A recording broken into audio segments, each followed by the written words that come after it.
Mi abuela decía pues que esa historia es muy triste. Es bueno no recordar, porque es que eso es inaguantable recordar eso. Los pueblos indígenas que habitan hoy La Chorrera, en Colombia, son descendientes de las pocas personas que lograron sobrevivir a lo que se conoce como el Holocausto del Caucho.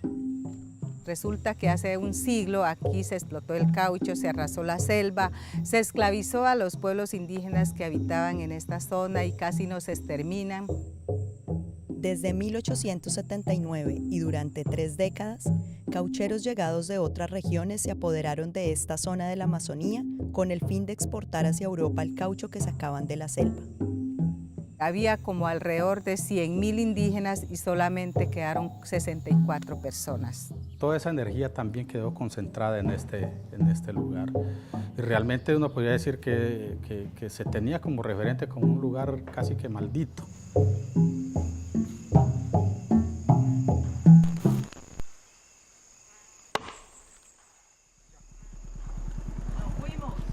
Nos fuimos, tápese, Martín. Ay, esto se va a ir. Mi nombre es Fanny Cuiru Castro, pero ese es el nombre civil. Y mi nombre tradicional es Hitoma Monayen. Ay, mi viejito. ¿Y tú? ¿Cómo está, pa? Bien. Yo soy de la comunidad de Milán, río abajo por el Ígara, Paraná, en la Chorrera, Amazonas. Y mi clan es Hitomagaro. Y mi familia es la familia Cuiru, una familia de mucha tradición, de mucho conocimiento. Las selvas que rodean la maloca en la que vive la familia Cuiru albergan un bien muy preciado, árboles de caucho. A finales del siglo XIX, este material movía la economía mundial porque se usaba para fabricar artículos que se volvieron entonces de uso cotidiano, como los neumáticos. Durante aquellos años, hasta el 95% del caucho producido a nivel mundial se sacaba de esta selva. El método de extracción del caucho le dio a este árbol el sobrenombre de árbol que llora, porque para obtener su savia lechosa y blanca se realizaban cortes a su tronco. Hoy en día, las cicatrices que dejaron los caucheros son todavía visibles. Toda esta selva no hay ni un palo sano. Hay otro lleno de nudos.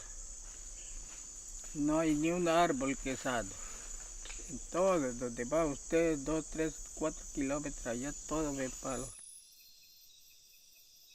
El mayor explotador de caucho en la zona fue Julio César Arana, un empresario y político peruano que construyó aquí, en La Chorrera, uno de los principales centros de acopio llamado la Casa Arana. Anteriormente, en la época de la cauchería, cuando fue Casa Arana, aquí fueron los bodegones donde se almacenaba, se acopiaba el caucho. Aquí, gracias a la financiación inglesa que consiguió Arana, se organizaban las embarcaciones que transportaban el caucho hasta los puertos de Iquitos, en Perú, y de Manaos, en Brasil, para luego seguir la ruta hasta Inglaterra, donde se vendía la producción. Pero toda la operación dependía de los indígenas. Eran ellos quienes podían navegar la selva sin perderse y sobrevivir largo tiempo recolectando el caucho. Para doblegarlos, los caucheros instauraron un régimen de terror. Esta era la plazoleta donde llegaban los indígenas de diferentes partes de aquí de la selva, pesaba la carga. Entonces cuando a los indígenas no llegaban a cumplir la cantidad requerida del caucho, entonces los azotaban, los ubicaban en el cepo, a otros los flagelaban, los colgaban, los jueteaban para generar escarmiento en la población. Aquí murieron muchos de nuestros antepasados, algunos en Gusanade porque lo tenían varios días, después de darle el látigo acá, entonces los metían acá y esos se morían pues de ese flagelo. Paradójicamente, el fin de la industria de Arana y de la esclavitud de los pueblos indígenas llegó gracias a un robo.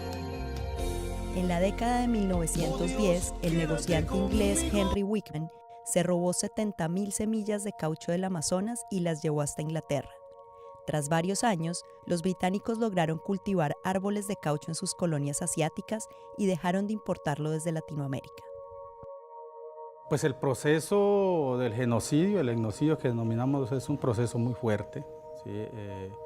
Nuestros antepasados también manejaban mucha energía, mucho manejo de la naturaleza. Entonces toda esa energía también quedó concentrada en este lugar. Para los indígenas, su poder de supervivencia durante todos estos años se debe a su conocimiento ancestral de la selva y de las plantas que consideran sagradas. Estos dos elementos es nuestra resistencia, es nuestra fuerza. Desde acá, con estas dos plantas, con estas dos sabidurías, lo que es el tabaco, la coca y la yuca dulce, es nuestra resistencia.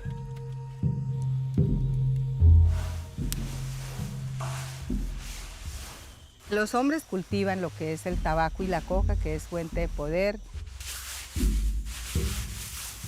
Ese es el elemento sagrado nocturno donde muchos jóvenes se reúnen para consumir con el sabedor ese elemento sagrado que es la coca y el ambil, donde se transmiten los conocimientos ancestrales y tradicionales, la palabra de consejo que se llama Yetara fue para nosotros, que es como, digamos, las normas de conducta en la comunidad.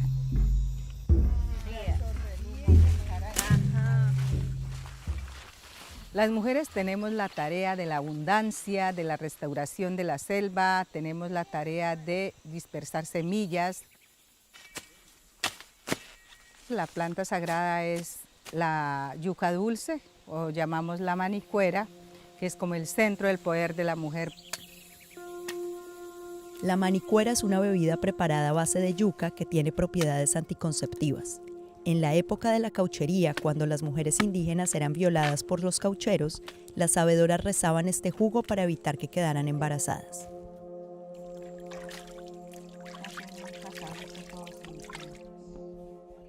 Después de años de lucha, a mediados de los 80, los pueblos indígenas lograron que se les reconociera legalmente la propiedad de su territorio ancestral. Hoy en día es una zona protegida de casi 6 millones de hectáreas y se llama Resguardo Indígena Predio Putumayo. Y lo que fue la Casa Arana se transformó en la Casa del Conocimiento, un colegio que atiende a niños y jóvenes de la región. La mayor parte propiamente de nosotros es la U, es la diferencia, U y NGO, que es netamente lo nuestro, que se habla el Huitoto Múnica. Las demás totalmente ya lo conocemos, que es el alfabeto del español. Mi familia vive a 8 horas de aquí, en medio fluvial por Pequepeque, y pues es muy difícil venir a estudiar, la verdad.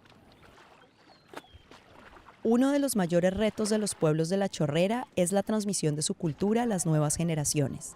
De ellas dependerá que sigan sobreviviendo. Cada persona viene de un lugar, tiene una fuente de origen, ¿no? Y esa fuente de origen tiene su historia. Y cuando yo me pongo a pensar, a mirar la mía, pues a veces es triste y yo me pongo a pensar y todo eso. Que uno llegue a estar acá es como una bendición, a la vez como una maldición. Fuerza para la raza, tengo mucho que componer en casa, la vida y la muerte, mi coraza, mi familia, la tristeza, la alegría y la esperanza. Antes eran lanzas. Hemos tratado pues de mantener viva la historia. Primero, volver como a reconocer quiénes somos, para mantener la identidad, para saber de dónde venimos, a dónde vamos y no olvidar pues lo poco que nos queda. La luz de mi cultura se apaga, la muerte con la vida hace su entrada, sabiduría para el oyente, en el vientre me he formado para cortarle la cabeza a la serpiente.